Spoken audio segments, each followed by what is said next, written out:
I'm gonna hit it right now and see what happens. You hear my little Cortana? Yeah, I got it.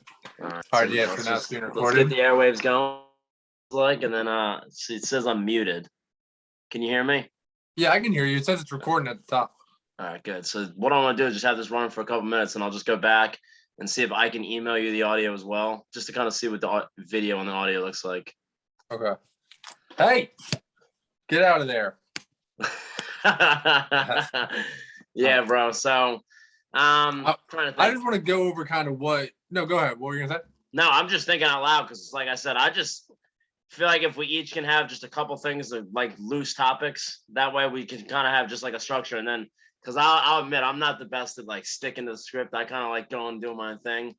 So well, that's I think it's better that way. I don't want it to sound like robotic. No. But I'm saying like just to have a couple points to hit on. Like one day, if it's going to be like after Sixers game, we can go over previous Sixers draft picks, just like things like that. And I feel like if I'd let you know ahead of time, that way you can have. I don't know. I don't know if research is like super important. I'm not trying to be like the most. Well, let me hear some. What's the Sixer draft picks at? Let me hear some. Let me. Because I can like shoot off the top right now if you want to start you probably know so much more, but like when I had it on paper, I was just pulled up like the wiki draft and like I don't know, going back to 2011, right? First round picks, Vucevic, good pick, right? Not on the team. No, he was a part of the Orlando Iguodala big trade to get and then he was involved with the Chicago. Right. Then they had MCW in 2013. Alfred Payton, man, the point guards that can't shoot is a specialty, huh? And Joel Embiid and Alfred Payton in the same year, so we can finally live with a good first round pick. 2015, Jahlil Okafor and Korkmaz at the 26th pick. That's Jay's boy. 2016, overall number 1, Ben Simmons, baby. Oh, Jesus Christ. And then we had Fultz in 2017. I mean, it's literally. Wait, was Lawawu the same draft as Simmons? Cabarro? Yes, sir. No, he was. Yeah, 2016 they got Korkmaz. Damn, so they had 3 first-round picks that year: Simmons, TLC, and Korkmaz. Right. Number 1, number 24, number 26. And I wish I had the NBA. See, this is what I'm talking about. Like I could have had the NBA drafts from that year on the other one, and then kind of looking and see who went 25th to see who. You know what I mean? Like the year the Eagles picked fucking JJ over Metcalf. Oh yeah, Jesus Christ. And then dude, the biggest thing with the basketball drafts, to me at least, what I feel like is like it's so much different than like a football or baseball draft. That's stupid. We don't want to talk about that, but like baseball draft, dude. Other than diehards like you, it's so hard to understand. But dude, like football is so like you always go into every football draft and they're like, oh, there's good picks in the second. We got Nakobe Dean in the 3rd round. Like with basketball, it's like after those top 10 picks, and even you might not even get to 10 and have 10 solid players. Like if you get a player in the 20s, like we got Maxey at what, 21? 21. Like, that's a fucking steal. Well, it's funny you should bring on number 10. The next pick I was getting to, 2018. Mikal Bridges, bro. Homegrown talent. I think he was a Villanova boy, right? His mom worked for the Sixers. Draft night, we're all excited. What do we do? Fucking Zaire Smith, if I'm not mistaken. Mm-hmm. Yeah. I think you just muted yourself. So now I feel like we finally got a team together this year, and then the Embiid injury. So now we got the game going in the night starting in a few minutes. And do you have any confidence in this team? No, dude. To be honest with you, I kind of have lost like my for it. I was telling my coworker earlier at work, I want to stop every year the first week of May. You know what Philadelphia fans say? I can't wait for football season. It's because the fucking Sixers always get bounced. Phillies fucking suck. Look at that game last night, bro. Oh, dude, it's. I can't even like talk about it. Like it's just insane though. Like every first week of May, that's what happens. And luckily, I can't wait for football season. Luckily, we got sprinkled in a good draft night this year because usually, like you said, it's the Sixers and the Phillies just cratering, and the Sixers or the Eagles have the worst draft. And this year, we were able to. What did that pick that they traded for AJ Brown? That ended up being one of the Carson Wentz picks, correct? I think that was the Saints pick. The Carson Wentz pick was the one that we traded to the Saints. So I was trying to make sense of the whole thing of what essentially they had to give up to get AJ Brown because, bro, a 24-year-old receiver like that, something the Eagles fans have been dying for, that big body possession receiver. Did you see couldn't believe it. Vrabel's response in the draft room? He looked pissed. Did you see He it? said something like a week or two before that, like, as long as I'm the coach, he's not getting traded. And Yeah. man, I am stoked. So my thing right now is Jaylen Hurts. I like the guy. I like his leadership. I like the swagger. I think he's a good player, but I don't know. What do you think? 5-6 games? If he's not really showing us something, I mean, Dude, the only thing that worries about me is his fucking arm. Like you look at quarterbacks around the league, Allen and Herbert, they all like get away with certain things that Hurts can't get away with because they have a rocket fucking arm. So it's like, and then you throw in the mobility factor, which is like that's the way the NFL is turning into. But I mean, I think you can only hope. I mean, I hope he's the guy because then you don't have to use those picks next year for a quarterback. You can use those next picks and build even more. So, and everyone always talks about one of the biggest strong points of football is having a competent quarterback on that rookie deal. So if we can maximize having the skill set around him for a couple of years, man, right, with these young draft picks, I mean, who knows? No, I like his like the way he talks about shit. Like he basically said in his did you watch his press conference yesterday? No, I didn't see it. So he basically was saying like this is my opportunity, it's my team, but like the fact that he's talking about like he knows like you got to fucking prove it this year. He has an opportunity, prove it, and then it's going to be your team. So it's like I like you said, I love the swagger. I like what he brings to the table. It's just like there's certain things in his game where it's like AJ Brown, like there's no excuses at this point. No, that's AJ Brown, Devontae Smith, Dallas Goedert, you have a good line. There's no excuses. So if he's not 100%. Good, he's not the guy. You know. And now, what was the Quez Watkins? He was decent last year. Now I feel like we can slide him more comfortably into the slot, you know, and just a lot more things are going to open up. And Devontae's going to be able to move all around. So, man, I like Hurts, but I don't know what we do. And I hate to say it, but I'm a big fan of the Minshew, you know, and I know a lot of people hated him, but if we bring him in, bro, I mean, what is there to lose if we see Hurts really struggling? Like, why not give this guy the rest of the season to really show us what we got?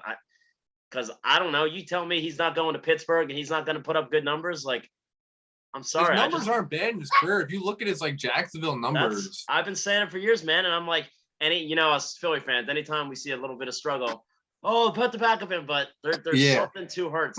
And to Minshew. And I'm not saying he's the guy, but it's to me, it's a good backup plan. If Hurts really continues to struggle, we can at least turn to him and see what we got. That's just the way I look at it. Yeah, no, it's one of those things where we're kind of set us up in a good position, and everybody wants to give Howie Roseman a lot of shit for what he does, but it's like if Hurts doesn't work out this year, but I mean, like me and like every Philadelphia fan does it. I mean, we're all guilty of it, but like it's next year you put yourself in a very good position, and this is his plan all along. Like we all look at that tree when it first happened, we're like, what the fuck is he doing? We had 3 first-round picks. Yeah, it's all materializing. If I can even say that fucking word. Now, where it's like if he doesn't do good next year, it's like you can bring in a highly drafted quarterback. You can trade for one or something. You know what I mean? You follow the college game a little more. Is there any quarterbacks coming out next year that are a little bit – because this year, I mean, it was what, the 20th pick was the first quarterback? It's funny that you say that because I really don't follow college that much. I follow college to the point where it's like leading up to the draft, and then I get the players a little bit more. Yeah.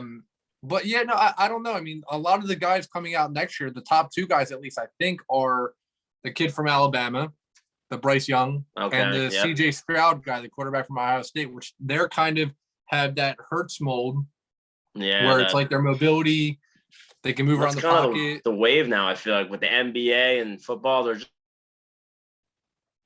You're muted.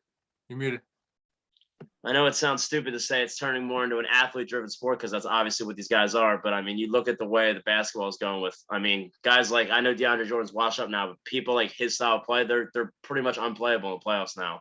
And you're seeing that in football, I think, where these athletes, the Josh Allens, it's just becoming so much more of a trend.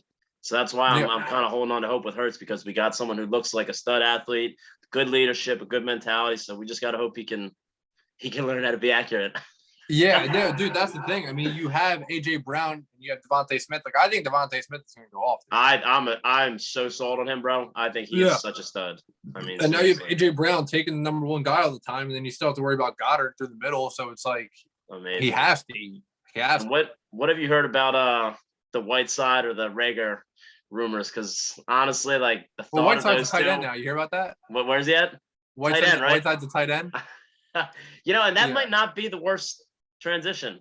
Yeah, I mean, dude, he's a Stanford guy, so he's smart. He probably saw, oh my God, I'm not making it here. Let me make. I mean, I don't know. I'm just saying that, but the whole Rager thing is kind of like I I feel bad for him, and then I don't feel bad for him, because I feel bad for him because it's like we vote for we live in a sports city where it's like, well, you don't live here anymore, but you vote for the team. But come on, bro. I paid my dues. It's just it's like we beat down people, we beat down people until a lot of people can't take it. But then I don't feel bad for him, because it's like you kind of have to come into the city, New York, like LA, like you have to go into the cities with a mentality where it's like, I'm gonna get, like, look at the Alec Bone situation. Oh, yeah. But I'm saying, like, I love it because he came out, he admitted to it, he said, fuck it, like I said it, I'm pissed. That's probably the best way to learn too. You know, and these guys they're not like big free agents. They don't have a choice where to go. When you get drafted into a spot, like, I'm just defending Rager here for a minute. You know, you're thrusted into a spot where you're a first round pick, where the expectations are so high. In a fan base, regardless of the team shit or not, we want to see performance. And if you're rebuilding, if you're a contender, we don't care. And I mean, I admit it, I don't want to see that guy ever play another snap for the team again. Yeah. But having said that, I think he could thrive, you know, somewhere else where the expectations are a little bit more laid back and he has a little bit more room to grow. I mean, we'll see. Yeah, it's even that too. And it's like you come into he came in here first day with people already mad because we passed on Jefferson. You know what I mean? Like, he already one of those came guys, in you here know. And I remember the night of the draft. I don't mean to cut you off, but me and our friend Jason, who's going to be a regular on the show at some point here to get some spirited debates in. I remember the night of the draft, and I don't know college like Jason knows it, but I was saying, man, Jefferson's right there, Jefferson's right there, Jefferson's right there, and he wasn't sure if he was going to be great or not. He wasn't advocating Rager, but man, you get Rager, and it's just already stung because everyone knew what Jefferson was going to be, and now you're just watching this kid, and it's just. Well, I wonder if he fell by the wayside, Jefferson, a little bit, because that one good year he had Jamar Chase next to him, and that's where everyone, Burrow and Chase. So I can understand it. But and then they have Clyde Edwards-Helaire there too. Yeah, they did, and they had so they were stacked. Moss, and I think Randy Moss' son at tight end. I think Thaddeus. So right. They were stacked because it's like, people talk about Jefferson, but then you had Ayuk who went like 5 picks later, and then I think you had T. Higgins who went like 10 picks later in the second round or something. But like to me, it's like, there's the pedigree, you know, and you see someone from the LSU's, the Alabamas, like, and it just means something. And if you can get a quality guy from there, so I don't know. Where's Rager's a TCU guy? TCU, yeah. And he was a specialized, like, everyone was raving about his punt returns, and you get him on the field, and that's something the Eagles have struggled with since Brian Mitchell. I mean, what? How funny would it be, dude? I mean, we probably can't do it because I'll wipe the floor with you, but how funny would it be if we just like randomly throughout this show we were just like name a college? Oh no, I'll literally tap. For those of you guys who don't know, we last time I saw Mike Sharif and my friend Jason, we just sat in a room for 9 hours. Dude, I think literally that was between like 6 and 10 hours. At the same time, I cooked my pulled pork at my new smoker. But we sat in a room and we just name a college and we would just go on naming picks until we couldn't go any further. Buffalo Trace going down so smooth. And I thought I was, a sports whiz going into that night, and that had me really questioning my knowledge. Sharif was really good at it. Yeah, that was a big surprise coming out from the woodwork. And I got the Sixers game on the background. You see, Embiid's going to be trying to play. Is he? Yeah, he's got the mask on, so I'm pretty curious to see. But I was going to say, I think we can kind of like.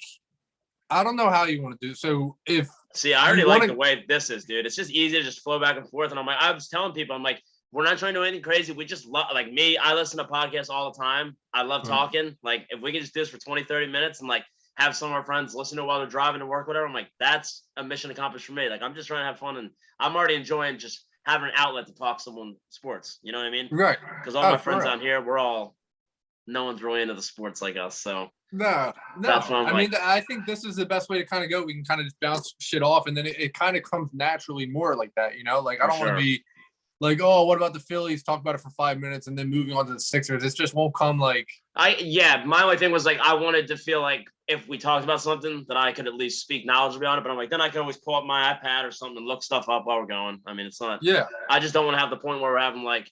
You bring something up, I'm like, oh, I don't know. And then I'm giving dead air looking up for a couple minutes, but that's really not a big deal. We'll figure it out. I mean, I thought this was pretty successful and pretty easy already.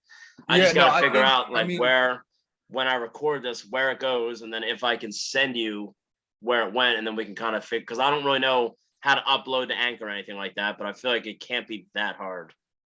Yeah, it shouldn't be. I mean, I can do that. And then one of our friends has the Anchor app. He does a podcast for himself. I can always just text him. Oh yeah.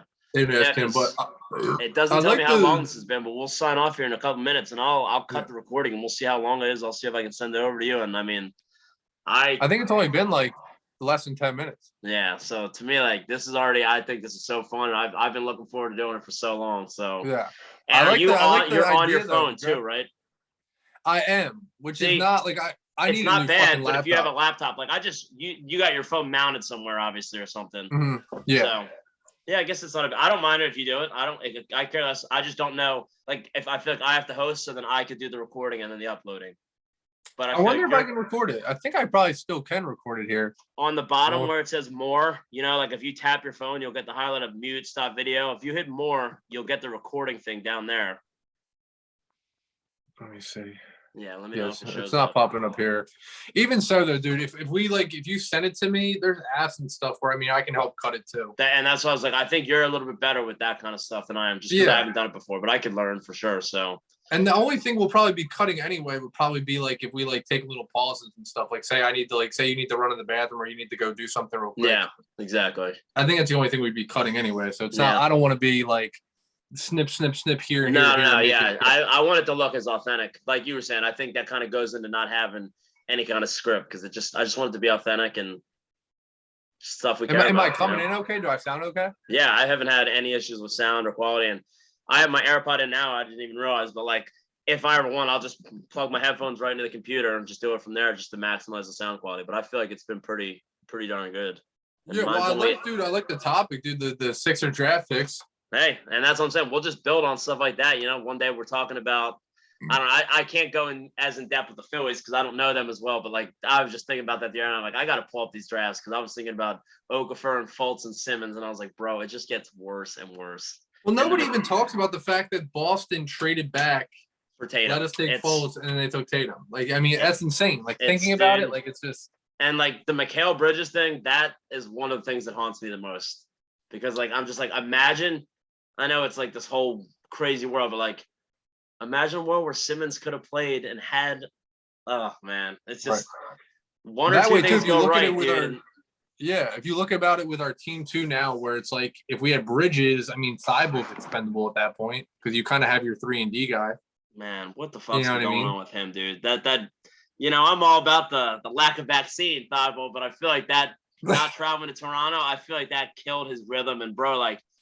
George's Niang, he can't everything has just gone wrong. And I'm like crazy. Harden, I like him. He's not like if he was healthy or if he was in, Harden could have been a decent second, third option. Like the 22 and 12 is great every night, but man, we needed him so bad to step up these two games, and he is completely shit the bed for us. Well, I saw something too where I don't know. I go on NBCPhilly.com sometimes and read the articles that they post. Shout out Ray. They're saying that apparently Harden might be thinking about taking less money, which is like, if he, I don't know how much less. I'm sure he's going to want to get his still because he's probably like, but. See, I was just listening to Bill Simmons, and that's honestly, I like Bill Simmons, Ryan Russillo. Do you listen to Ryan Russillo? Bill Simmons is probably, of course, dude, my guy. I love Ryan He's probably the biggest influence for me doing a podcast because to me, like, he's just a guy who loves sports, has a couple of his close friends on to talk about Gant. Like, it's always been the mold for me. It's always been something I wanted to copy. And he was just talking about Harden, talking about a contract. How about like a 2-year, $80 million contract? And to me, I can live with that as opposed to this 5-year, $250 Supermax they're talking about. Like, I cannot imagine any scenario where I feel comfortable giving that dude that much money over that much time. The only way I would want to do that, though, is that if they found some way to get Tobias's contract out of here, though. So you get rid of Tobias, then you can bring in somebody else. If you do that with Harden in the next 2 years, you're kind of stuck still, And that's where like the little simple. Are you hitting your mute button, bro? If anyone, dude, I don't know, like my mouse isn't on, so it's just randomly doing it sometimes. I don't understand what that is. But I was going to say, like, sports are sports, and it's all, what are you doing for me now? But I feel like if anyone's really justified their pay this playoffs, it's been Tobias. His two-way game in the Toronto series, the way he stepped up in game 1 and game 2 with the scoring load. If they got to let him go and it helps out restructuring everyone else's contracts and gives us more room, great. But man, after seeing what that guy's been doing as a third, fourth option, stepping up to the second, first option, I've been very impressed. Yeah. I just want to find, like, they need to have that, like, even with Embiid playing right now, dude, there's something in my, like, I feel like they have a shot with Embiid, but at the same, I mean, the Celtics are playing so well, the Bucks are playing so well, and then Phoenix has Booker back. It's like something about it still tells me that. Like, I don't think Miami, to be honest, I don't think they're that great. And I'm like, it's so hard not to wonder what the Sixers could have been like if Embiid was healthy. But then you watch Miami, and they got this Strus, they got Vincent, they got Hero, they got Robinson who's barely playing. Like, the Sixers don't just seem to have that one spot-up shooter that you get it to him and you know it's going in. Like, Danny Green, champion, multi-time champion, I close my eyes every time he's shooting the ball. George Niang in the regular season, he was automatic. What was he, 0 for 7 the one night? I mean, that's constantly been the theme with us, I feel like, is the lack of spacing and fluidity in the offense. And it's just, I mean, you see Maxey, he's a great shooter. His percentage is awesome, but he's pulling up 5 feet behind the line now. And it's just like, what are we doing, man? You got to use your speed. That's the only thing we have over them. And I mean, my God. If you watch a lot of these games, I don't know, do you watch most of the other NBA games? Or you just really watch? I watch a good amount of like Mavs, Suns, Golden. Dude, Ja Morant is a fucking beast. And dude, look at that team. Like, he's the staple. He's the number one guy, but then he goes out and look how good the record is. And it's like, it all goes into coaching, bro. And, you know, Doc Rivers has got the pedigree. He's got the name, but he's got the stigma with the player development and his stubbornness. And you see him in the playoffs now. He's trying to defend himself at every out instead of trying to really get real. I mean, DeAndre Jordan, bro, like, what are we doing? You had Paul Reed all year. You could have been developing and playing, and you get this guy 4 or 5 quick fouls, and you wonder why. Well, he doesn't have any reps to rely on the regular season, and now you're thrusting him into these high-intensity playoff minutes, and it just drives me fucking crazy. And I knew it going in the year with Harden and Doc. It was a playoff recipe for a disaster, and now we're living it in real time. Yeah, if you watch the other games too, dude, like, so many other teams look so much faster. Like, we look so fucking slow the way we do things, and I think a part of it's Harden. Like, the thing that pisses me off about Harden is, like, he obviously isn't the player he is, like he was anymore. He's pretty solid still. Like, he can play a little bit. Like, he's obviously not worth that money. All day. It's like every time he has the ball, everything fucking stops, kind of. Yeah. Like, Ja Morant has the ball, everybody's moving. Steph Curry has the ball, everybody's moving. When he doesn't have the ball, they're moving. You know, and I don't know if that's Doc with his lack of motion offense, if that would, you know, like, I've been hearing rumors about Doc going to LA and then us getting Mike D'Antoni. I don't know if I want that. Nah. You know, I've seen that too many times, and I don't know if the Sixers squad as built is ever going to get a title, but I don't know if Mike D'Antoni's the guy to get us over the hump. I mean, that's replacing a problem with kind of another problem. But, like, I'll pat myself on the back on this one. I said when Doc Rivers got hired, he was overrated as fuck. He won a championship with 4 fucking Hall of Famers. Exactly. And everywhere else, I think he had a pretty good stretch with Orlando as a coach there. But other than that, dude, like, everywhere he goes, it's just the same old shit. It's like he doesn't seem like he wants to ever make adjustments to shit. No, and that's the thing. He gets defensive in the media. He starts blaming the reporters. Like, bro, it's the fact that you don't stress player development. And I mean, and look where you're at now. What's killing us too is not having Curry. Yeah, having Curry is fucking. Embiid and Curry, I mean, that 1-2 combo, the way they play together was unique. And then you see Curry going to Brooklyn, and he's just, I mean, it's just not the fit that he was here. But Simmons and, like, I was just gonna say, like, Doc Rivers, I admit, I know he's not a great coach, but I was so excited just because of getting rid of Brett Brown. And to me, anybody was going to look like a god once Brett Brown was gone. Right. And then you start realizing real fast, man, this is the same Doc Rivers. Well, I feel like Philly kind of runs into those problems sometimes where it's Ben like Simmons. You kind of did the same thing with Gabe Kapler in the Phillies. We got Joe Girardi, and we're like, oh, my God, we just want Gabe Kapler gone so bad. Now kind of look where we are. That's a great point. So it's like – it's a great point. I don't know where they really go from here. I mean, obviously, people are saying – it's crazy to think about, too, and people don't want to bring this up. A year and a half ago, like, when we were in the bubble – a lot of Philly fans wanted to trade fucking Embiid. People were like, I want Simmons. Let's trade Embiid. Yeah, I mean, I'll admit, I was always a Simmons guy. It hurts me to say, but he was showing up every night. He was on the court when Embiid was missing games, and that meant something to me. But you watch that guy closely, you realize he's got no competitive edge. He's got no fire. Jay was always a Simmons guy. He just doesn't want to admit it. Yeah. I brought it up to him like, well, I can't wait to bring that up on the air. Like, no, I wasn't. I was like, yeah, you were. You're the biggest Simmons guy. No, I will admit, I was a huge Simmons guy. I was the two-way game, the length, the versatility. How we were talking earlier about the way the NBA is going. I thought he would have been a great piece to have playing point guard, guarding a 5, like a very unique mold. But boy, that fills it out quickly. Yeah, no, I mean. Well, one of the things, too, that I don't think Philly fans get enough credit for is, like, we did it with Fultz, too, but, like, we after 1 or 2 years with Simmons, a lot of people could have been like, dude, this guy's never going to shoot. We waited a long fucking time. We gave him even with like Fultz, when like he'd come in and shoot the ball, we were all cheering and like clapping him up, like, let's go. Like, we got your back and this and that. But it's like, I mean, obviously he doesn't want to fucking play basketball. There's a lot of people that play basketball and like Kevin Durant. I love Kevin Durant because he obviously loves the game. And like Simmons, you can tell, dude. Do you see him on the bench? Everybody's wearing black and he's wearing like a Joker. It's just. Where's the mental health then? Like, you want everybody looking at you. How do you have mental health? Exactly. No, I still don't understand it, but the fact that we used 2 number 1 picks on 2 guys that just forgot how to shoot. I mean, it's something that you can't make the stuff up. What about they were talking about possibly like, because Donovan, I mean, Utah is fucking gonna probably explode. Would you like Donovan Mitchell?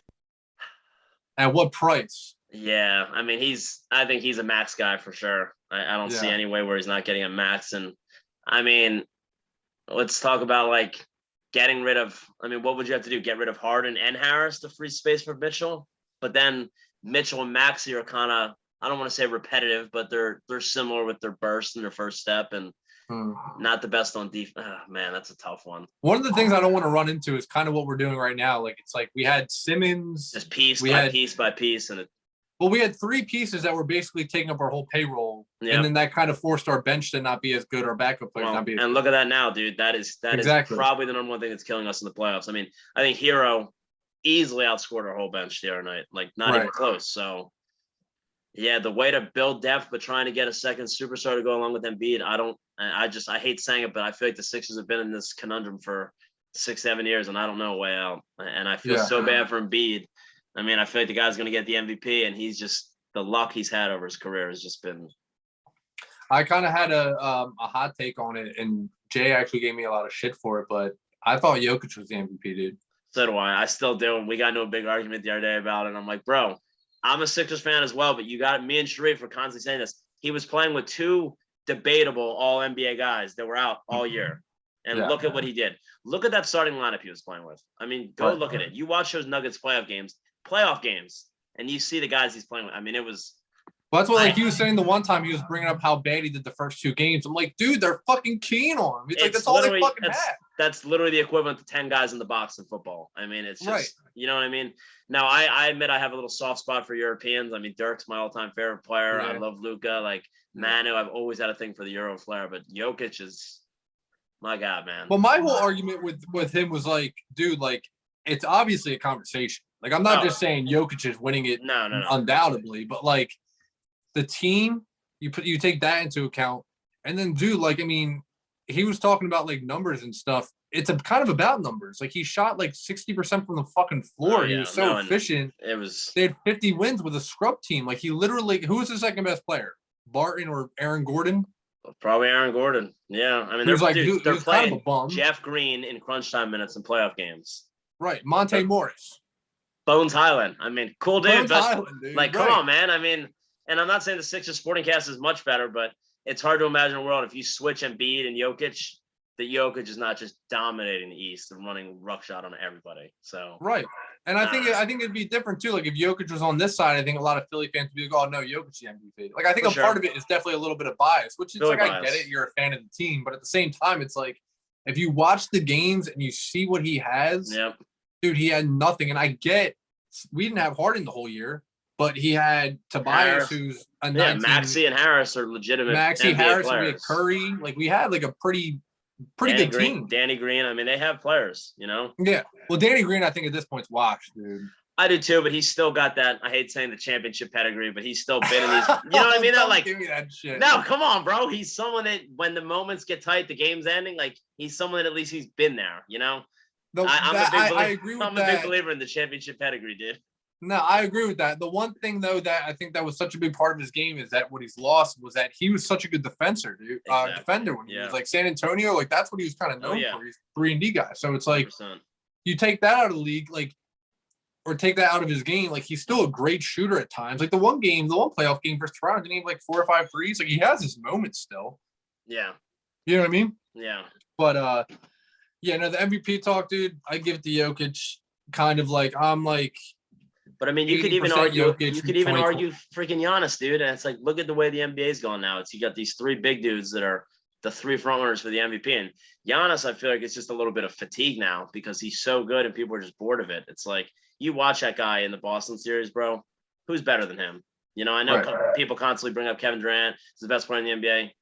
Give me Giannis all day, every day. They're actually defending him pretty well, dude, though. I think the first 2 games, he's shooting like 20 for 52 or something. And that, I hate to say it, but that almost kind of solidifies my point because he can have games where he's not great from the field. He's bringing the ball up. He's pressuring them. He's standing in the paint, not letting them get any easy looks. I mean, the guy is just – and not to mention, remember, what was it, last year or 2 years ago? They're counting down at the free throw line, making him look like he can't do anything. And look at the guy. He embraces it. He goes to the line. He gets fouled, and he's just got nothing but better every year. I mean – man, well, I think Giannis, I feel like, is running into that MJ LeBron problem where it's like you're giving the MVP to one guy and the league likes change and they like different players and shit. I feel like he's running into that. He's a victim of that. Like, that's not fair to him. He's getting better every year, and we're docking him for that. So, honestly, I was making a little bit of a push for Giannis, especially towards the end of the year while I saw what they were doing. But I'm not trying to steal another take from my guy, Bill Simmons, but he went into the whole thing about how Milwaukee kind of slid in to avoid Brooklyn, and he kind of docked Giannis for that. And I think that was a huge point that they chose to avoid Brooklyn. You know what I mean? Yeah, it's probably had to do with a little bit of last year. I mean, what's killing Milwaukee right now, too, is Middleton's out. Middleton doesn't get enough fucking credit. No, Middleton is like underrated. What we wish like Tobias could be. That's literally like a good 3-point shooter guy who runs the floor pretty good. Like, that's what we wish he could be honest. That's the perfect parallel. Yeah, you're so right about that because you watch your game when there's stuff, and the guys like Grayson Allen, when they're not hitting their threes, and Connaughton, that's where Middleton is just there, and they don't have that right now. And what's that game? Is that the 8:30 game tomorrow night or the 3 o'clock? I'm not sure. What did the Sixers game start yet? Yeah, they're 5 minutes in. They just hit a 3. They're up 7-6 right now. And I think Zoom has a cap anyway on time because it says I got to upgrade to Pro in 7 minutes. So I'm curious to see when it ends, what it's going to be because I think it's got like a 20-some minute cap on here, which I don't think it's been more than 20. It's probably got a 30. I think we've been on here for a little bit more than 20 minutes. Which I don't know how you feel, but I feel like between 25 to 40 minutes is kind of what we would start with. And if we start doing it consistently and we like it, it's coming out good, then I'll pay if it's upgrading to pay to go to 45 to an hour all day. I wouldn't mind doing that. Yeah, I mean, whatever it is, we can split it and stuff, this way to do it for the first couple of weeks, just trying it for these 25-minute snippets, just shooting the shit and going like that. Well, dude, I gotta say, I'm glad we're doing this, dude. This is trust me, bro. I've been literally listening to podcasts for literally.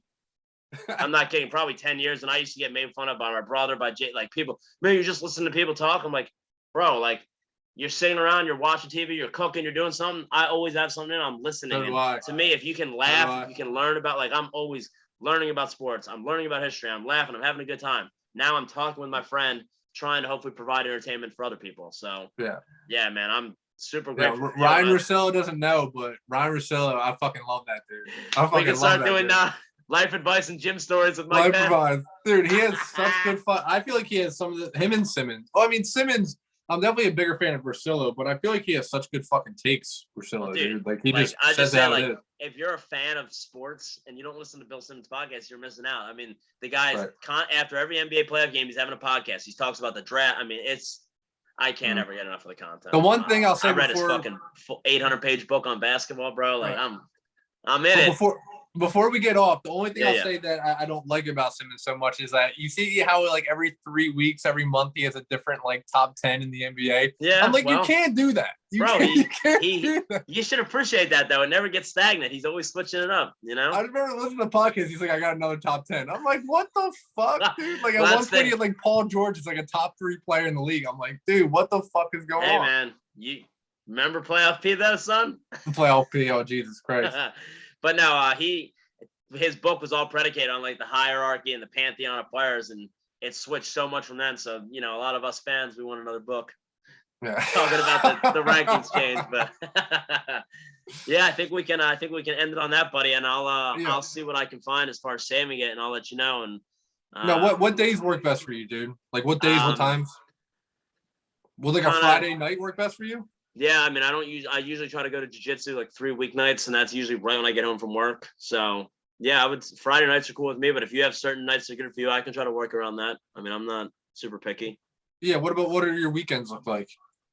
Nothing really. I don't really make plans in advance, so. All right, so let's plan for like a Friday night, and then if we have to switch it, we can switch it. Sunday I mean, morning, I'm pretty Saturday good with that. afternoon, something like that. Yeah, we'll figure it out. I think as long as we stay in contact and just plan it. And I'm nervous that this isn't going to save, so I really hope it does because I feel like this has been some good content. Yeah, right. So I guess we'll end it there. And if anybody happens to listen to the first episode, we thank you very much. We got a lot more in store for you guys. So thank you guys. Fuck yeah. Mike, I can't wait you're to the see man. that face. Have a I good can't wait night to see that face again, bro. Let's go Sixers, baby. Come on. All right, man. I'll talk to I'll you talk soon, to you buddy. later, dude. Hell yeah. Later. Let's